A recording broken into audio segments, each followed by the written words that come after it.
देखु आज सौम्याश्री को न्याय दवापाई विजु जनता दल तरफ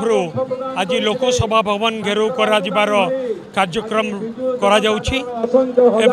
आपण देखिए प्रत्येक दिन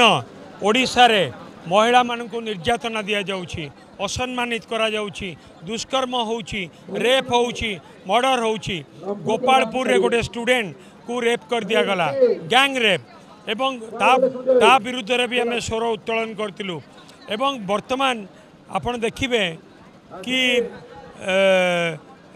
सौम्याश्री भौणी से 15 दिन धरिकी बारंबार समस्त दृष्टि आकर्षण करिया परे मध्य कौन कार्यानुष्ठान हैला नहीं तो या प्रति एवं शेष में सौम्याश्री मृत्यु है ये समस्त कथा प्रतिवाद रे आज